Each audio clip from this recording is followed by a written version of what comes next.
wondered how Netflix streams millions of hours of content without any issues? Or how Airbnb handles millions of bookings around the world?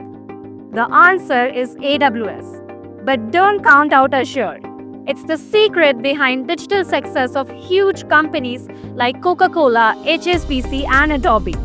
So, which cloud platform is really the best? AWS is the go-to for tech giants like Samsung, while Azure shines with its easy integration into Microsoft tools, making it a favorite for businesses everywhere. In this video, we are breaking down the battle between these two cloud giants.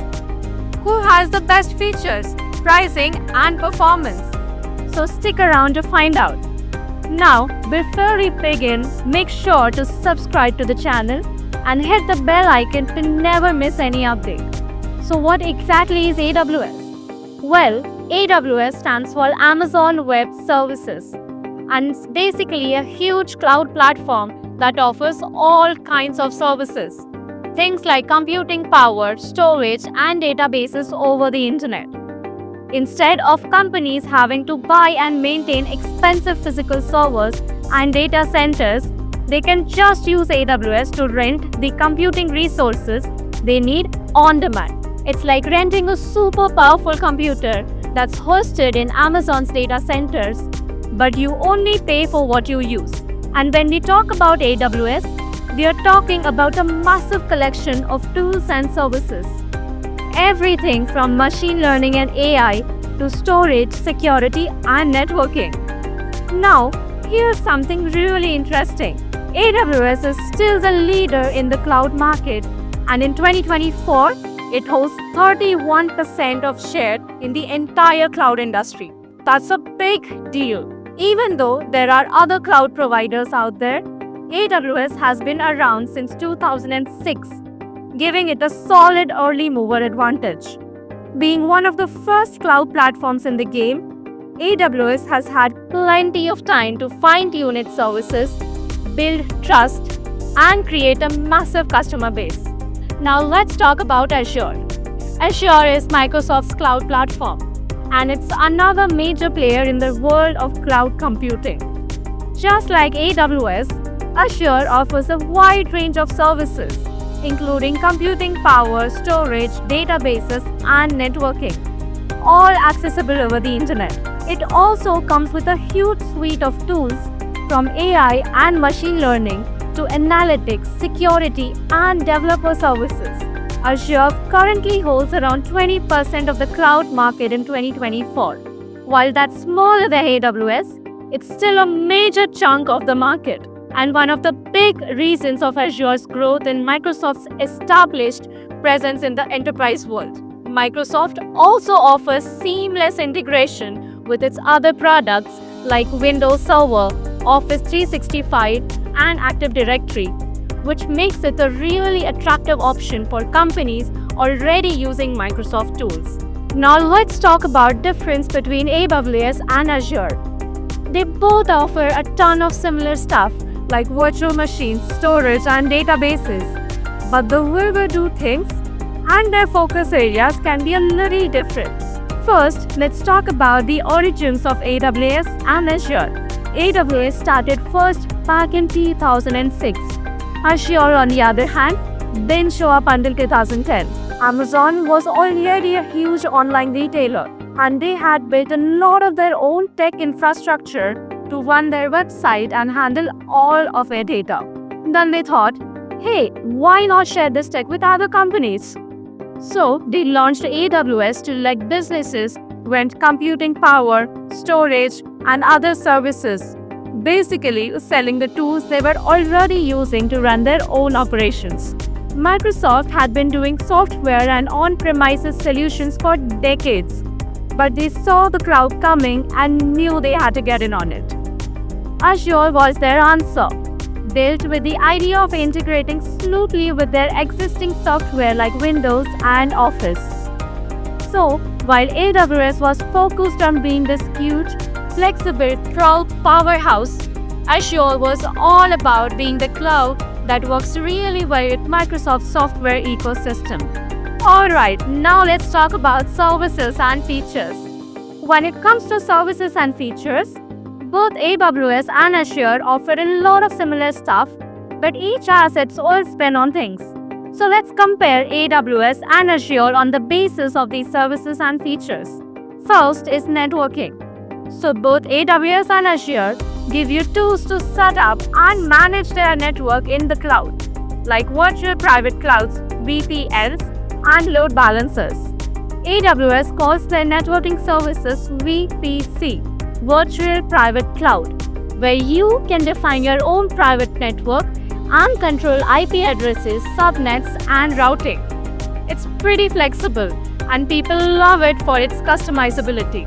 Azure's networking is built around virtual networks, VNet. It's similar to AWS VPC, but it integrates better with other Microsoft services. If you're already using things like Active Directory or on-prem Windows servers, Azure's networking might feel more familiar and easier to use. Next is compute. When it comes to compute, basically virtual machines, both platforms let you spin your virtual servers that can handle any workload. AWS uses EC2, Elastic Compute Cloud, for their compute services.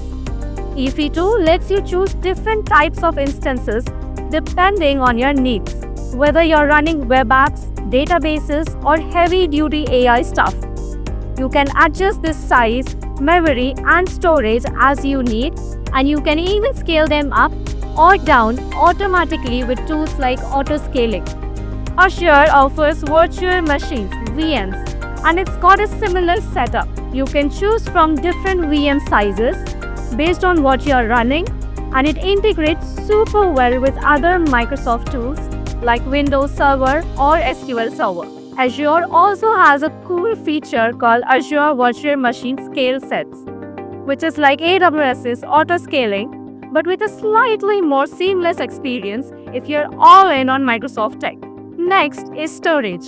Both AWS and Azure offer massive storage solutions, but with some differences in naming and features.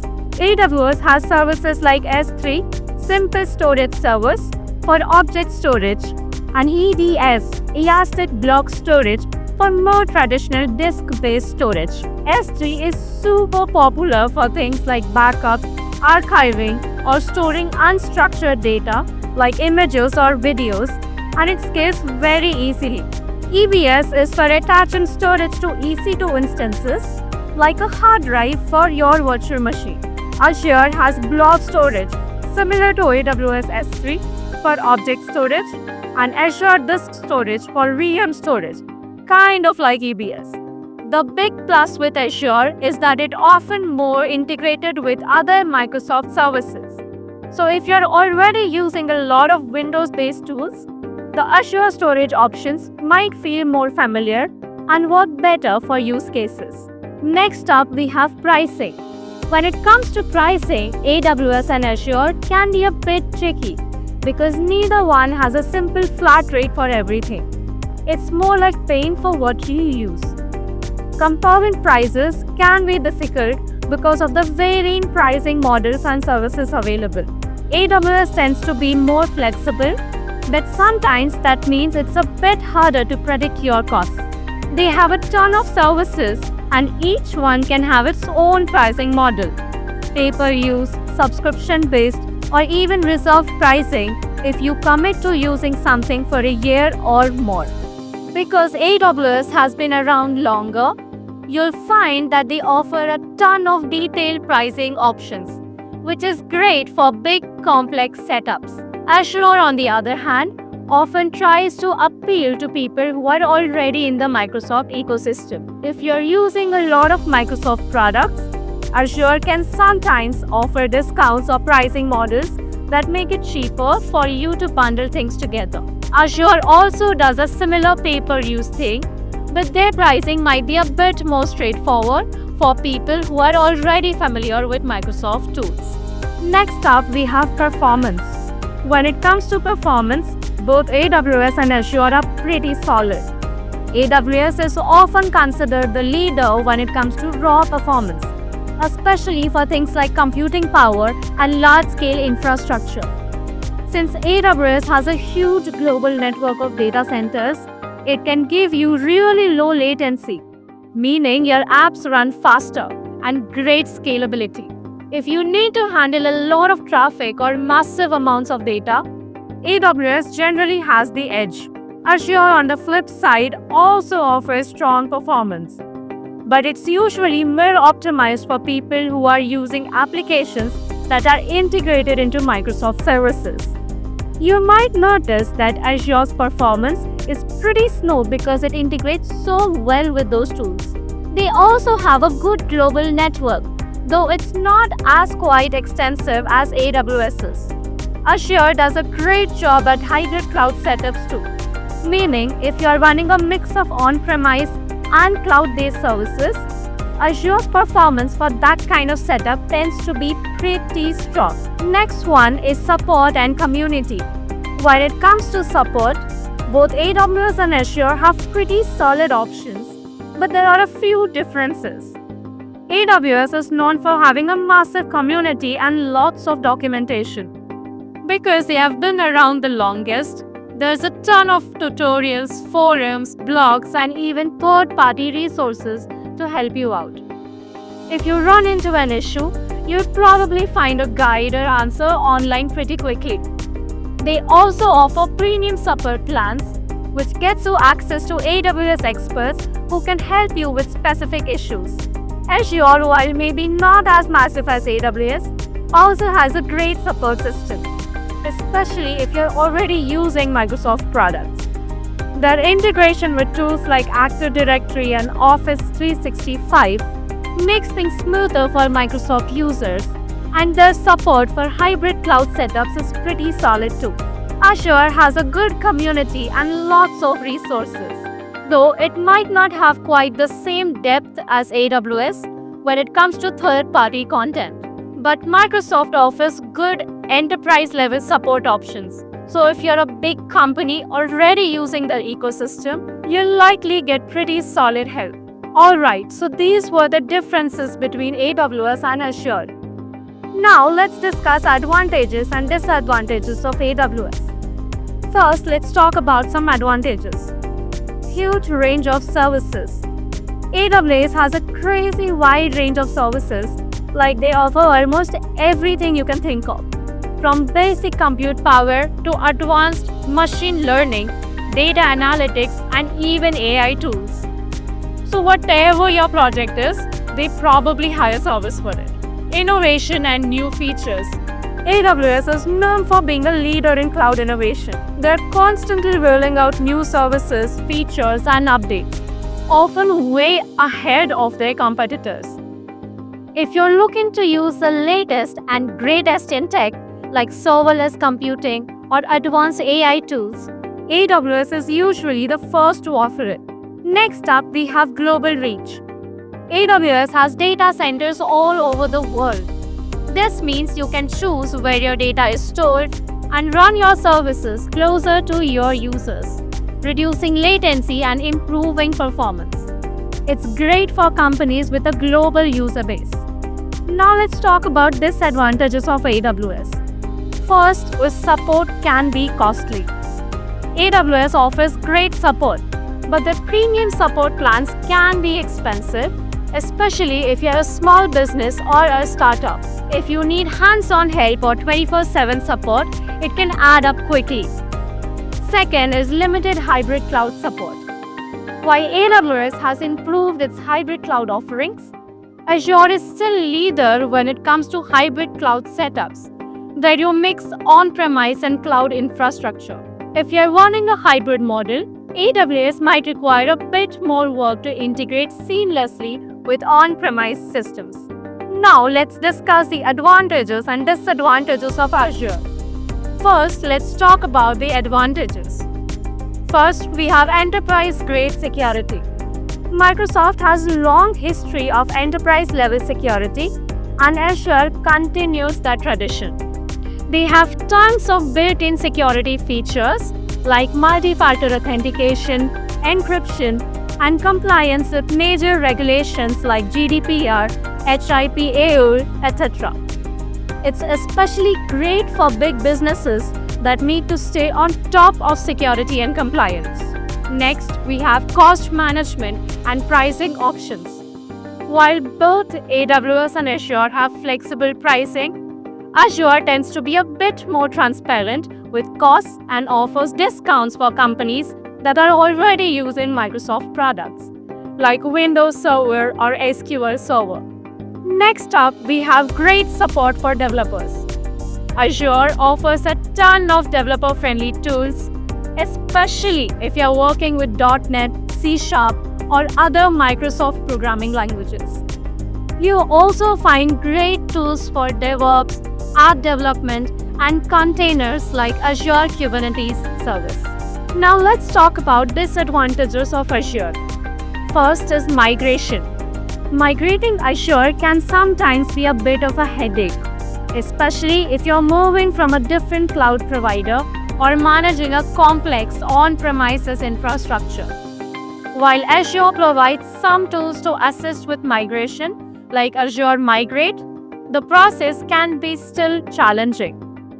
This is especially true if you have legacy systems or highly customized setups. Next is smaller range of services compared to AWS. While Azure offers a lot of great services, it's not as extensive as AWS when it comes to sheer variety. AWS tends to be ahead in terms of niche services, especially in areas like machine learning, big data, and serverless computing. So this was about advantages and disadvantages of AWS and Azure.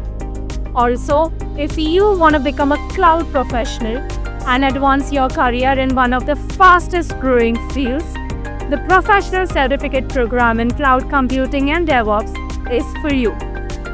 This online program is designed for working professionals, providing practical skills and knowledge needed for cloud and DevOps roles. You can opt for additional AWS or Azure exam prep for an extra fee. Whether you're starting fresh or leveling up, this program will help you take your career to the next level in cloud computing and DevOps. So don't wait. Click the course link in the description to learn more. As we have seen, both AWS and Azure have their unique strengths. The best choice depends on your needs. If you need massive computational power and a wide variety of services, AWS is likely the way to go. On the other hand, if your business is already using Microsoft tools, Azure offers seamless integration and works perfectly with those existing systems. But hey, we want to hear from you. Which platform do you think is better? Drop your thoughts in the comments below and don't forget to like and subscribe to the channel for more tech content.